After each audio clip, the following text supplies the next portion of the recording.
Hey everyone, thanks for clicking on this video. Have another client interview with Sam Lopiano. He is in the landscaping niche, local lead gen, and been absolutely crushing it with his call center. So he has gracefully accepted to jump on and discuss how he found CCM and all that kind of stuff. So Sam, give us a really quick background on just even like your whole business. How did you get into the agency space? Give us kind of a bit of a backstory. Yeah, so I started about a year and a half ago, like February 2024. It just I was with my partner. I just kind of quit my job. We just kind of decided to go all in. And I didn't make it work until September of 2024. Um, just like first made my first like 6 to 8K or something. I forgot what it was.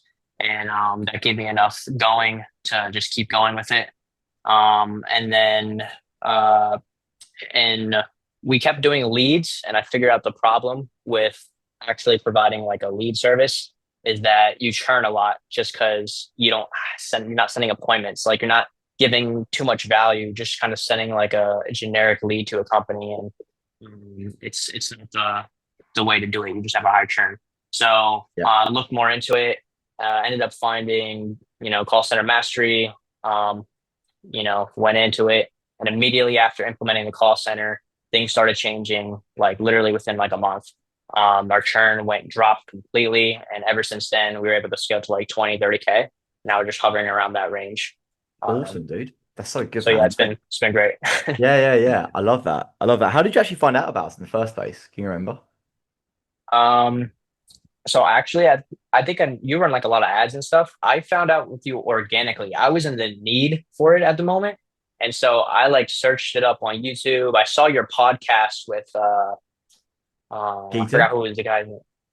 I think so. Yeah, I saw the podcast, and I went on the link and I went to your funnel and I filled it out and went from there. But it was all like all organic. Yeah, okay, cool. Yeah, it's funny how like that whole ads and the ecosystem of it all. Like a lot of people, they see my ads and they might not click on the ad, but because they've seen my ads, I'm kind of like already in their head a little bit. Then they see like a podcast and they're like, oh, and that's the action threshold to actually book a call, right? But if I didn't mind the ads in the first place, so yeah, it's a bit of a hard one. But yeah, no, I love that, man. And so before working with call center mastery, were you doing any call center, or are you literally like you just didn't do any lead follow up really at all? You just yeah. How did it work? No, like before call center mastery, we had so we used high level obviously, Yep. and then we would just do like follow ups like through automations for our clients, like have them use the app and stuff. But we relied so much on the client to like follow up and use the app and like text them back to book appointments.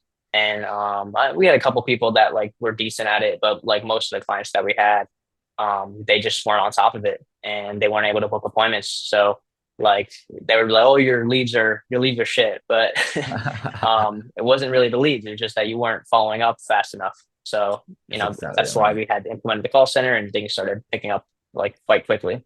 Yeah, it's funny because one good way of knowing like would a call center work for your business? Most of the time it's obviously a yes. But if you've got certain clients that are absolutely crushing it and you're doing the exact same service for them and other clients, but the other ones aren't doing so well, and you look at them and you're like, okay, why are these guys crushing it? And you see they're just phoning their leads fast, texting them back, like doing all that kind of stuff. And you're like, ah, maybe if I could get my clients to do more of the follow up, then they would also get results. But the problem is they won't do the follow up. They'll never do it. So you have to be able to do it for them. That's business, right? It's like a problem whack-a-mole. Like you fix one problem and then there'll be like another problem that comes up and it'll just be like that over and over again. But yeah, that makes sense, man. And so obviously you saw us on It's Keaton. Was there a specific moment though where you were like, maybe a client churned and they said the leads are bad, and maybe it was like the fifth one that's done it, and you were like, you know what, this like I need to fix this. Was there a specific thing that happened, or was it just like just in general, it was just building up?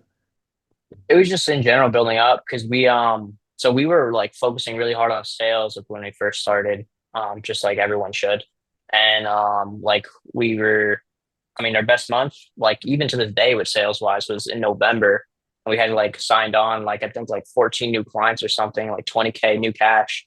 And then like literally like the next month or two after that, like all those clients just churned. Oh, And I so hate that's that. like a waking point. Like, dude, like if I'm closing this many people and churning everybody, like I need to fix this problem immediately.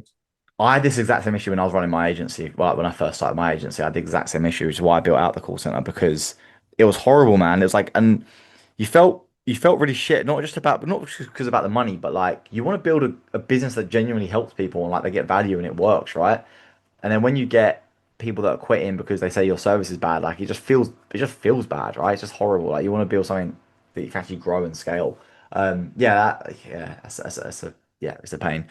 In terms of any kind of fears or worries, like did you before jumping in think, oh, maybe I'm not sure. I know you said about the Cam England testimonial just before this, right? That kind of convinced you, but was there anything you were really worried about that maybe it wasn't be good enough or anything like that? To be honest with you, I had to convince my partner, honestly. I was completely sold, just for the fact that like you work with Kim England, Charlie Morgan, you have your part like working under Jim Launch. So uh like all of these things, just the proof like that, along with seeing like all your testimonials, case studies, like all that stuff. Like I was pretty much completely sold, like, Wow. yeah, this is definitely gonna work. And I had to convince my partner and like, yeah, we just decided to do it. And yeah, I mean, it was probably the best investment for the agency to get to like 20, 30K mark. Yeah, For man. sure. I mean, honestly, you could probably go further with it. Like it's just the call center is just gonna change everything. Yeah, dude, I love that. What were your favorite parts? um I think I obviously it was a lot. Like I'm not gonna lie, it's a lot of information to take in. It's a lot of learning, but I really liked. I think my favorite part about it was learning Make, learning how to build automation in Make, not only for the call center and getting that all set up, but like for other systems. Like I've Mm, learned and took these skills now from the call center to build other systems within my agency, to actually like delegate. Like I have a media buyer now, and I completely built like an automatic system for him to view all the stats for all of our clients, for all of the ad accounts, as well as assigning like tasks to like an editor, and all of that was done through the same concepts I've learned in call center mastery. So that was probably like my favorite, just like taking the skills and like building other stuff. yeah, because you were quite unique in the sense that like you joined a couple of coaching calls, but you didn't really join that many. You were pretty chill with it. But then like I remember one day like you just jumped on another call and you showed me everything you built, and I was like, you've done amazing. Like you've actually followed what I said and you've built it all out and you've learned all this stuff. And like most people, they it's not a bad thing, but I do coaching calls every day because I know people get stuck on this stuff, and there is a lot of stuff to learn, and it can be a lot to build out. But you did a really good job of actually just following the videos and just like not needing that much help. You just feed it out, which is awesome. You just follow the videos and everything, which is awesome.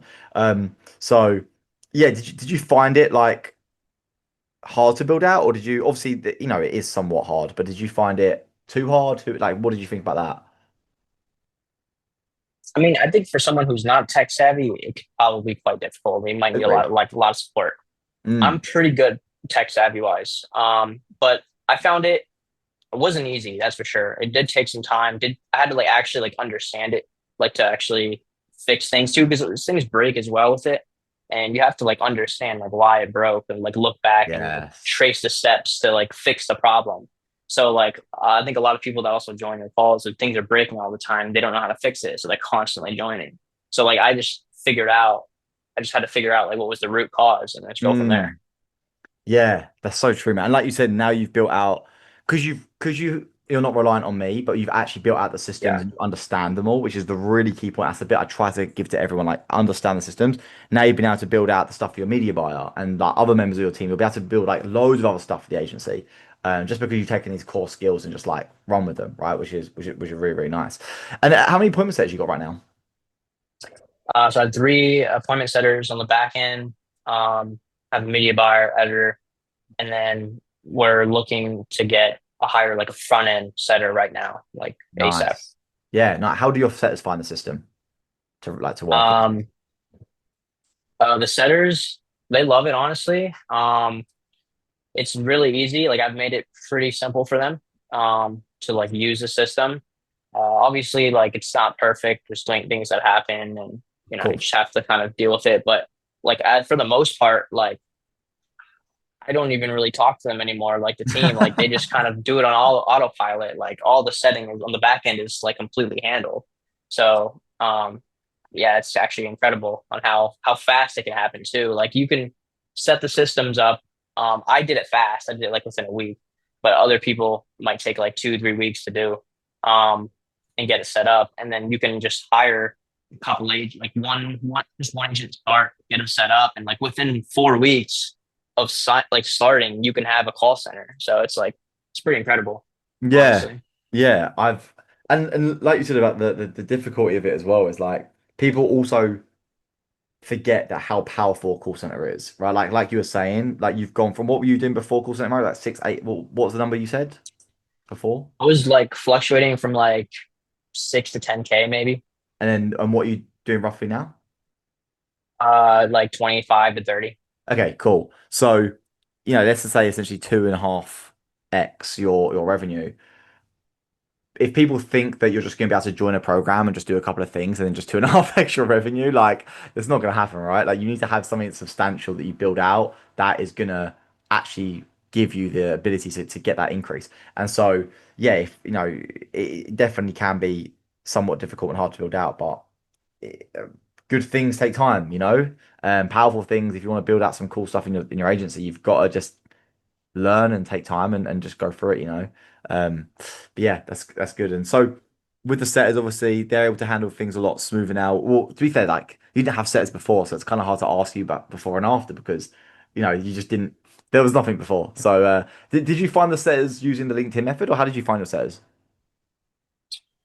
Um, no, actually, so I haven't used LinkedIn Method. I used LinkedIn Method for my media buyer actually. Ah, interesting. Um, Okay, cool. yeah, Love I that. did, but for my setters, I didn't do that. For my setters, I actually I knew I had a friend in the same niche as me, and they had a setter that like they didn't use anymore, so I kind Yeah, of used him, and then perfect. he knew a connection that he just fed me other setters, so Yes.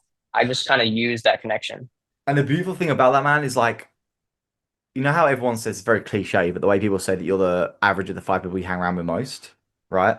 So it's like Hmm. if you've got a really good setter, usually their friends and their close people they know are also pretty good. Like they're smart guys because like you don't really hang around with people that aren't like you. So it's just a cool little hack to try and get referrals. Obviously, the downside to it is that like if there is a major issue and you fire one of them, and they can all start to kind of like rebel against you in a way. We've had that like a couple of times. So you've got to be careful you're not too reliant on like, for example, like one family, right? Like if you've got like one family in the Philippines or South Africa and they're all just like friends, then it's gonna be a bit of a nightmare.